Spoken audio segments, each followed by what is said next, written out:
Lately, I've come to accept the sad truth that I will be on antidepressants for the rest of my life. At first, this was hard for me to cope with because it always felt sort of cheap having to rely on artificial happiness. But I realized that it's the only way for me to survive, to be happy, be whole. This is my main reason for also not wanting to have children in my future. Because in order to carry a child, to bring it to a healthy life, carry it full term, I would have to go off my medicine, and I don't know if that's something I could even survive. This brings me to a major point, a big hot topic today. Abortion. Because I might get pregnant and I might not be able to bring the baby into this world. That's just my reasons though. For many people, it's cost. In 2017, the Department of Agriculture concluded that it would cost about $233,000 to raise a child from birth to age 17. For many families, that's not doable, at least not easily. So many children do end up in foster care. About $250,000 a year. That seems like a lot to me. I don't know about you though. Now, in my own observations, the foster care system can be pretty hit or miss. For instance, I have a friend who is a foster parent.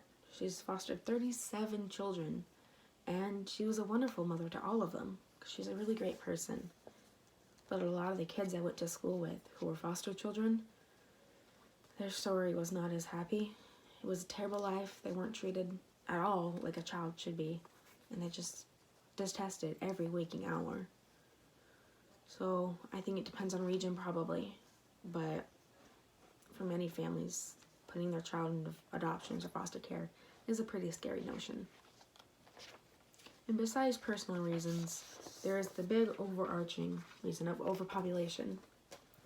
Children that were accidents, well, pregnancies that were accidents, cause more humans in the world, and the earth is not able to sustain us all.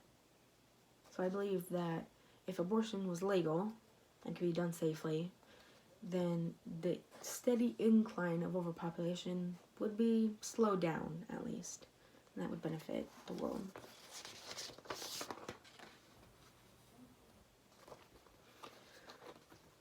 Human rights. Well, this is something we all relate to because we're all humans. There are 30 basic human rights. Article 16, or number 16 of them, is the right to marriage and to have a family. So I counter with, well, what about the right to not have a family? It's not specified in any of them. And I think that every human really, but especially the woman, should have the right to choose what happens to their bodies. I say especially women because of pregnancy. We don't always want to get pregnant. Sometimes it's an accident, sometimes it's forced on us. And without the rights, there's not a lot we can do. And it's just not fair. I'd say the biggest debate that happens between pro-choicers and pro-lifers is the morality of it. And the bbc.co.uk gives us a lot of different, scenarios or opinions on when the fetus is actually alive. The Catechism of the Catholic Church says that the moment of conception that the baby is alive, and therefore it would be inhumane to end it early. An old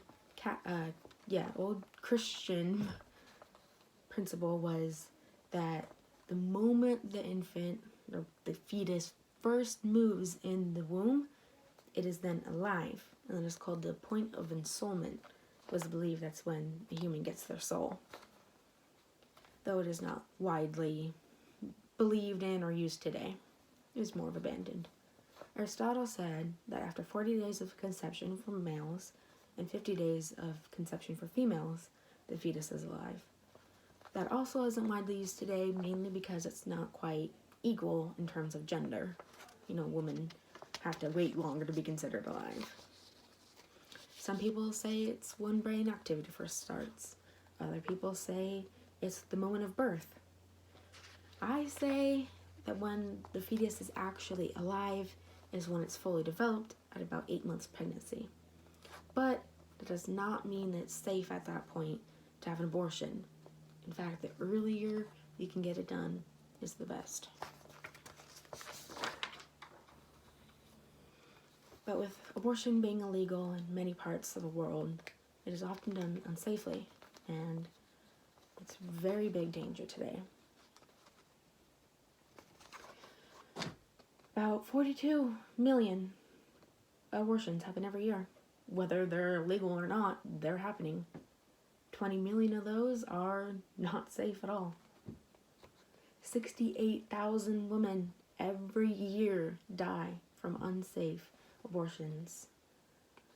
And of those people who do survive, about 5 million of them will end up having long-term health complications, because without it being in a safe practice, just about anything can go wrong. Now, there are many ways to prevent pregnancies, and a lot of people say that if you get pregnant, it's your responsibility. Even if you didn't want a child, you have to now take on that task because you weren't careful. But so many people are careful.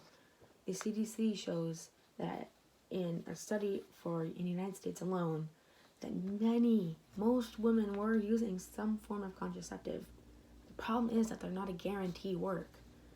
The only way to guarantee that you're not going to get pregnant is for the male partner to have a vasectomy, the female to have a hysterectomy, which can generally only be done if it's a medical need or emergency, or abstinence. But with all this information, so what? What do you do now? Well, you don't have to do anything. I urge you to be pro-choice, for it gives the rights to the mothers to be. It's the safest, it's the most fair, because I believe everyone should have the right to do what they wish with their body, or to have stuff not happen to it. But you need to remember that it is also within your own rights to choose to be pro-life, to be against abortion. That's up to you. I can't take that away from you. But I should say, though, that it is not fair for you to choose for someone else. We all have our own lives, and it's all within our power to decide what we do with them. Thank you.